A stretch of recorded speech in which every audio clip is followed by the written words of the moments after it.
Shalom Bapak Ibu Saudara sekalian.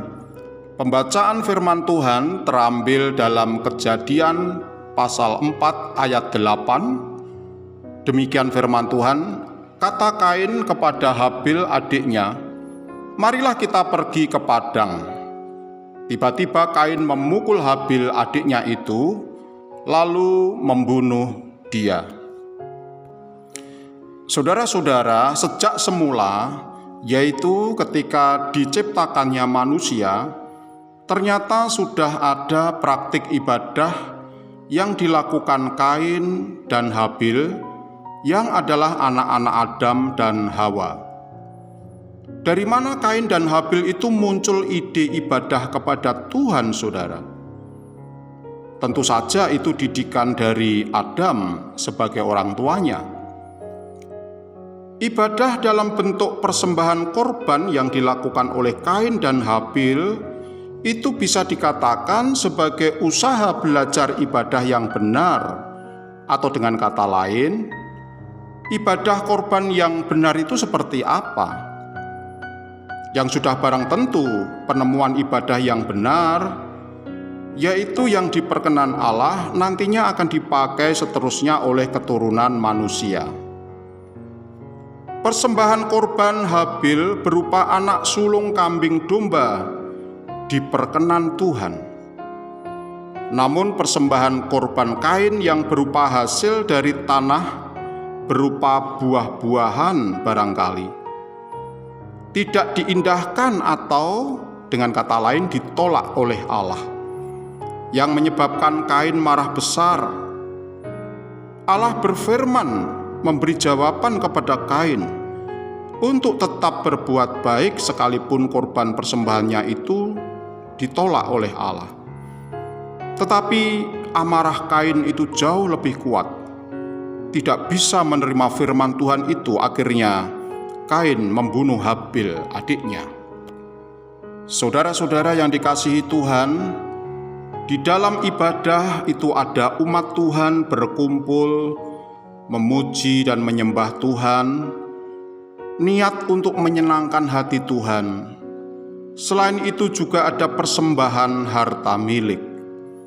Namun dalam ibadah tidak cukup suatu aktivitas umat saja, tetapi yang terpenting adalah umat juga harus mendengar firman Tuhan sebagai kebenaran yang menghidupkan umatnya.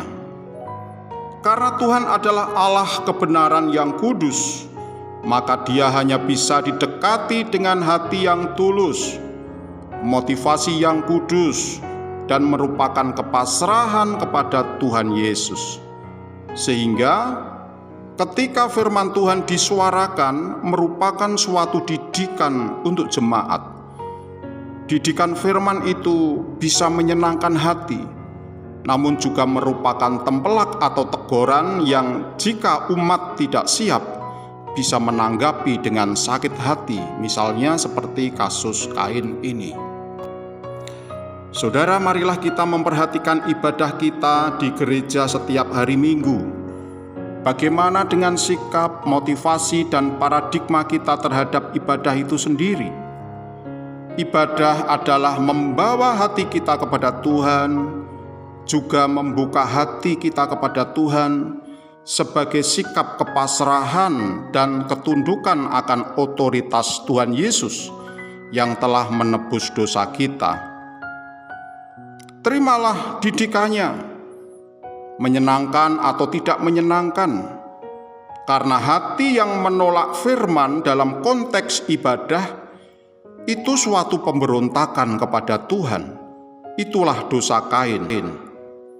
Apabila hal itu terjadi dalam diri kita, maka sesuatu yang terburuk akan menghadang kita. Perhatikan nasib Kain, saudara, diusir oleh Tuhan. Maka respon yang tepat adalah bertobat, bukannya melawan seperti Kain. Haleluya, mari kita berdoa. Bapa Surgawi, terima kasih untuk pelajaran firman Tuhan kali ini. Bimbinglah kami supaya setiap kali kami menerima firman dalam ibadah, bisa kami terima dengan lapang hati, sekalipun firman itu kadangkala menempelak kami dan kami harus bertobat. Terima kasih Tuhan untuk didikan firman Tuhan. Dalam nama Yesus kami berdoa. Amin.